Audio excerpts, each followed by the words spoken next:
Hello and welcome to this third problem definition lecture in this course, Master in Artificial Intelligence. So in this particular lecture, we'll take you through an example of how one organization understood stakeholders' needs, defined problems which could be addressed using artificial intelligence and machine learning techniques. So let's take a look at what they did. So this is an example of in healthcare domain where we would explore how this all these things happen, and it is an example of improving patient diagnostics in radiology. So let's take a look at what happened in this case. So the whole process began by identifying the stakeholders, and they began by identifying the key stakeholders.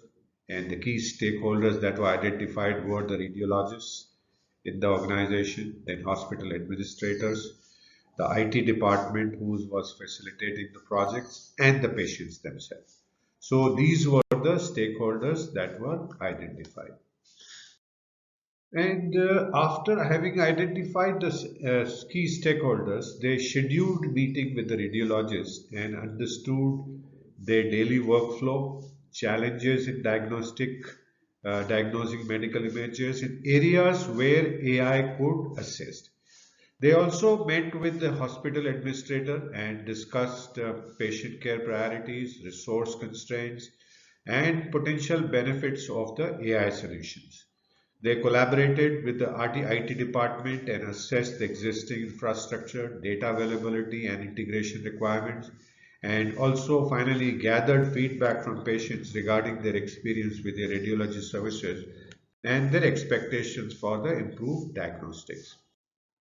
So in this whole process, they talked to radiologists, they listened to them actively, where radiologists expressed challenges in detecting subtle abnormalities in the medical images, time constraint, and the need for faster and more accurate diagnosis.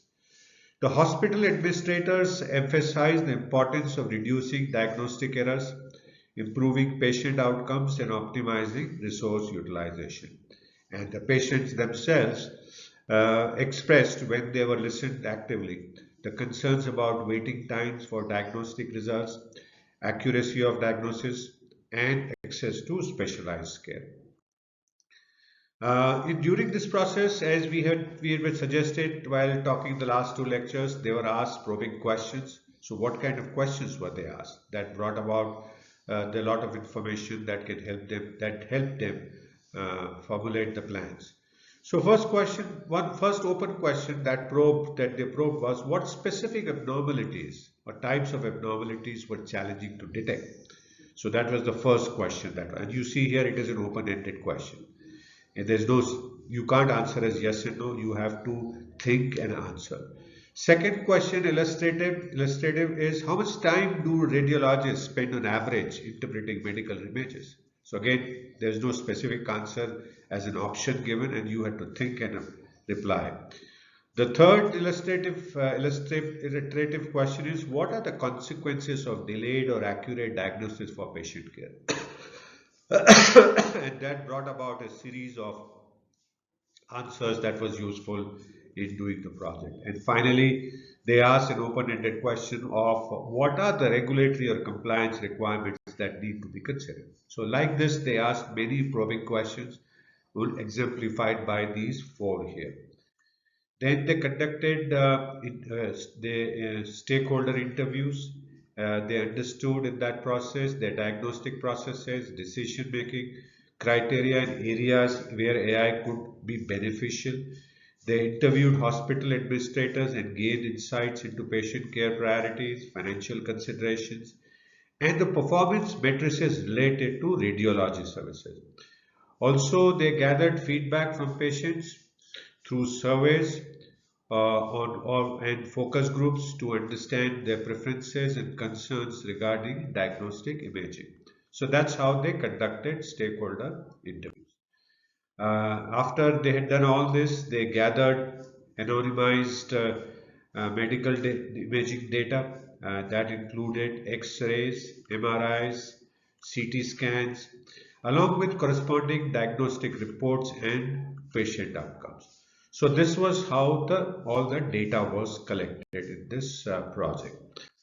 After having collected the data, they analyze historical data to identify patterns, trends, and common challenges in radiology diagnostics. What were the common themes that were occurring? Was there an increasing trend in any particular kind of results, or were there anything common across all kinds of patients? So that's how they analyzed the historical data. So having looked at a few things that they did in this radiology example, we will continue to look at what else did they do in this next lecture. I hope you continue to learn new things, continue to enjoy, and I do look forward to see you again. And I want to thank you for watching this lecture, and do come back and take a look at the next remaining part of the example in the next lecture.